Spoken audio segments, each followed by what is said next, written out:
by these petitions after the cases reach final judgment. Now, he continues on to say, we have never squarely addressed what types of weapons are arms protected by the Second Amendment. To be sure, we explained in D.C. v. Heller that the Second Amendment's protection extends prima facie to all instruments that constitute bearable arms, even those that were not in existence at the time of the founding. And we noted that the Second Amendment does not protect those weapons not typically possessed by law-abiding citizens for lawful purposes, recognizing the historical tradition of prohibiting the carrying of dangerous and unusual weapons. But this minimal guidance is far from a comprehensive framework for evaluating restrictions on types of weapons, and it leaves open essential questions such as what makes a weapon bearable, dangerous, or unusual, etc. The Seventh Circuit's decision illustrates why this court must provide more guidance on which weapons the Second Amendment covers. By contorting what little guidance our precedents provide, the Seventh Circuit, and you have to see there that they did, Justice Thomas noticed that they contorted their precedent.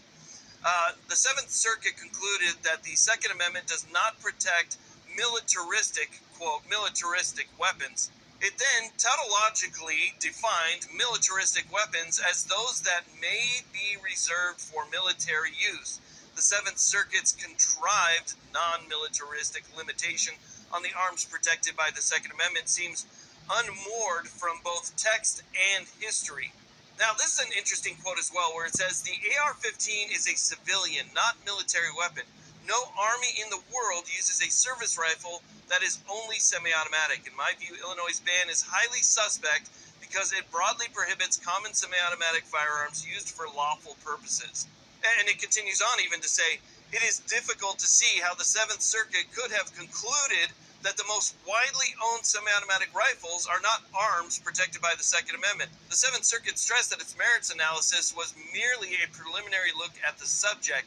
Both if the Seventh Circuit ultimately allows Illinois to ban America's most common civilian rifle, we can and should review the decision once the cases reach a final judgment. The court must not permit the Seventh Circuit to relegate the Second Amendment to a second-class right. Now, on one hand, this sucks. They should have taken the cases. They should have heard them. They should have clarified things for the lower courts. They shouldn't allow people's rights to be trampled on while the appellate courts take their time and waste their time on these things.